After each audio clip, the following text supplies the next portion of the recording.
Medicare benefits, in your opinion, based on current legislation? Anybody raise your hand? Rob, you would have some idea of the legislation, so we'll let you go first. You can take 2 minutes, and we'll give everybody else a minute to answer. The only specific Medicare cuts that I know about is about $100 billion over the next decade. It's going to be shaved from so-called Medicare Advantage, that's Medicare Part C.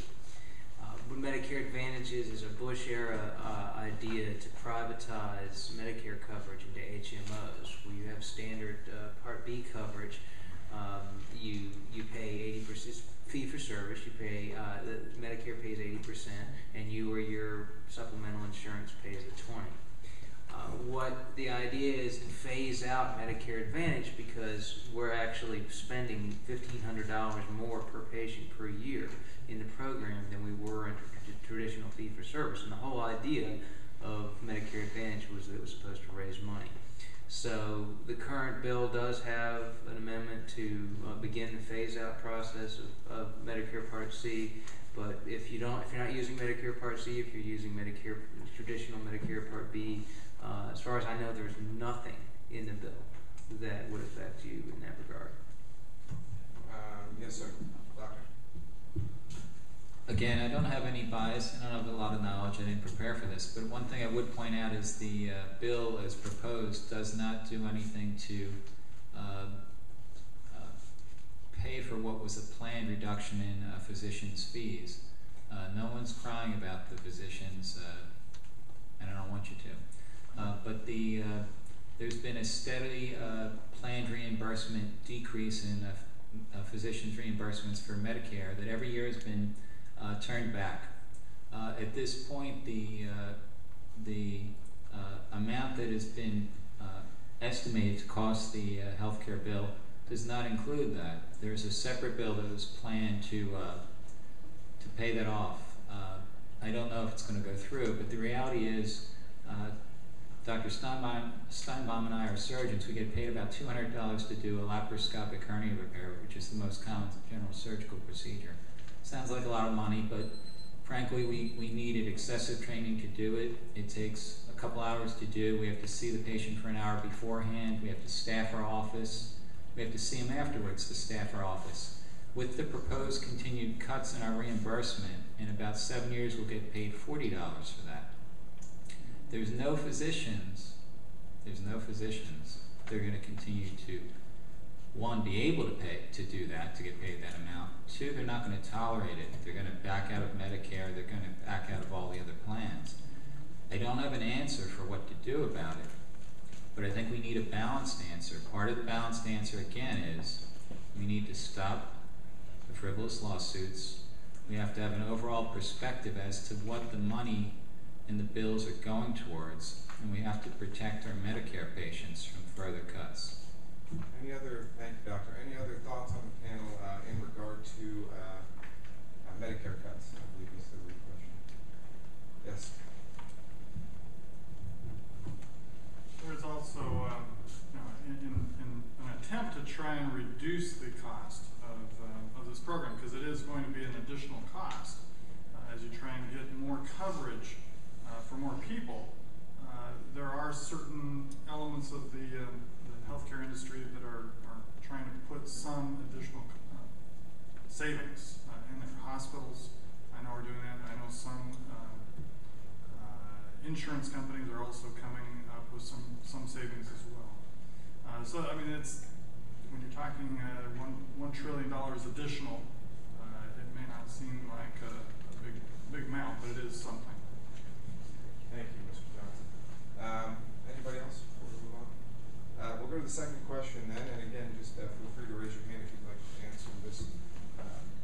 How will the healthcare system, and when I say system, be funded, meaning with the proposed legislation? Well, there's the fear that it will be increased tax. We're talking about $1 trillion more than what we're paying today over a period of 10 years, 12 years. So that's got to come from somewhere. It's a combination of cuts and increased tax.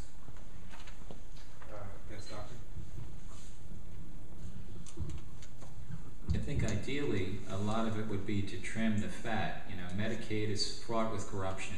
You know, in New York recently, there was a estimate that 30% of the money that went to Medicaid in New York went to corruption and just fat. You know, people that make bills for stuff that's not done. But the concern is that most of it's going to come from raising taxes and cutting back on Medicare benefits. And again, that's what we worry about. How much can we really control the waste in Medicare and Medicaid? And really, how much are we going to have to cut back? How much are we going to have to back off on Medicare benefits? Yes, Mr. Field. Thank you, Doctor. If you look at the enormous amount of public money already spent providing access, and figure that one of the most dysfunctional parts of the system is the individual health plan, the individual health plan system that we have today. If we were able to get the National Health Exchange up in 5 to 7 years, and using a combination of the individual mandate and guaranteed issue, you could actually expand access without necessarily spending any more public money at all.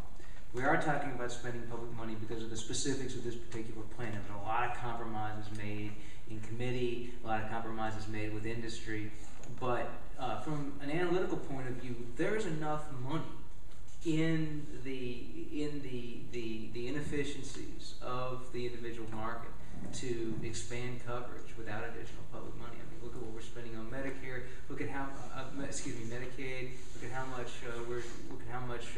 we're spending on excessive premiums in the individual market because of the inefficiencies of the individual market, and so forth. Anyone else? Got lots of questions. Don't worry. Yes, Ms. Benzo. As I mentioned earlier, that the Medicaid program was in trouble anyway, because the numbers of baby boomers that are coming through, and so that program, my understanding, is going to be collapsed ultimately for the public option and the expanded coverage for Americans in general. You can correct me if I'm wrong. Not as currently. Not currently. No. Not as currently codified, no, but eventually, hopefully. Okay. Anyone else? I just want to meet one man that's actually read the whole bill. Have you read the whole bill? You have a lot more time than me, and I have a lot of respect for that, Ms. Benzo. Okay, the next question we have is, how is the insurance reform change going to change the health care for those of us who are currently insured and satisfied with our coverage? Associated with that, will the cost of this change be honestly represented to the public, and will you be forced to take the public option if you have private insurance you're happy with?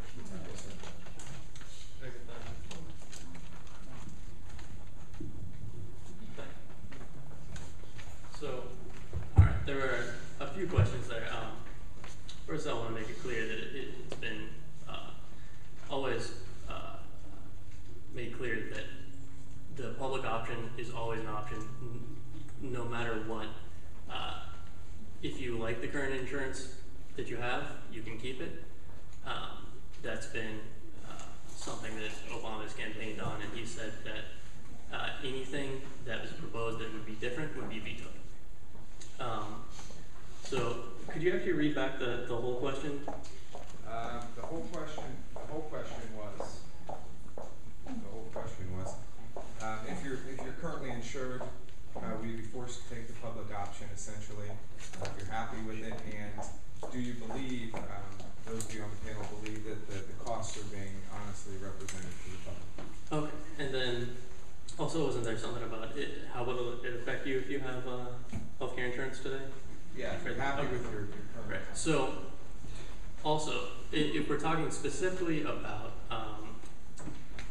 Pelosi's bill, which is in House, there's also the one, the Senate bill, Reed's Senate bill. All of these include you would